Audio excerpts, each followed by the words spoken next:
ଜୟ ଜଗନ୍ନାଥ ଜୟ ଜଗନ୍ନାଥ। ଆପଣମାନେ ଦେଖିପାରୁଥିବେ ଦୋଳ ପୂର୍ଣ୍ଣିମା ଉପଲକ୍ଷେ ଆଜି ଉତ୍ସବ ମୁଖର ହୋଇପଡ଼ିଛି ବଡ଼ଦାଣ୍ଡ। କୀର୍ତ୍ତନ ଭଜନ ସହ ଭକ୍ତମାନେ ତଲ୍ଲୀନ ହେଉଛନ୍ତି ହରିନାମରେ।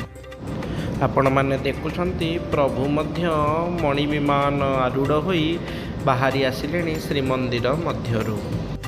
ଆପଣମାନେ ଦେଖୁଛନ୍ତି ଜଗତର ନାଥ ଜଗନ୍ନାଥ ସ୍ୱୟଂ ମଣି ବିମାନ ଆରୂଢ଼ ହୋଇ ଆଜି ଭକ୍ତଙ୍କୁ ଦର୍ଶନ ଦେବା ପାଇଁ ନିଜେ ପଳେଇ ଆସିଛନ୍ତି।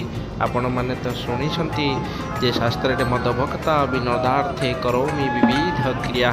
ମୋ ଭକ୍ତର ଆନନ୍ଦ ପାଇଁ ମୁଁ ଅନେକ ପ୍ରକାର କାର୍ଯ୍ୟ କରିଥାଏ। ମୋ ଭକ୍ତକୁ ଆନନ୍ଦ ଦେବା ପାଇଁ ମୁଁ ନିଜେ ପଳେଇ ଆସିଥାଏ, ଭକ୍ତକୁ ଆସିବାକୁ ପଡ଼ିନଥାଏ।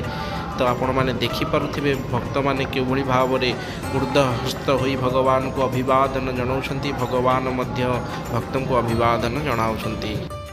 ଶାସ୍ତ୍ରରେ ଉଲ୍ଲେଖ ରହିଛି ଆଜି ଭଳି ଦିନରେ ଯଦି ଆପଣ ମହାପ୍ରଭୁଙ୍କୁ ବିମାନ ଉପରେ ଦର୍ଶନ କରନ୍ତି ପୁନର୍ଜନ୍ମ ଆଉ ମନୁଷ୍ୟର ହେଇନଥାଏ। ଦୋଳେଚ ଦୋଳ ଗୋବିନ୍ଦମ୍ ଚାପେଷୁ ମଧୁସୂଦନମ୍ ରଥେଷ୍ଟୁ ବାମନମ୍ ଦୃଷ୍ଟ୍ୱା ପୁନର୍ଜନ୍ମ ନ ଲଭ୍ୟତେ।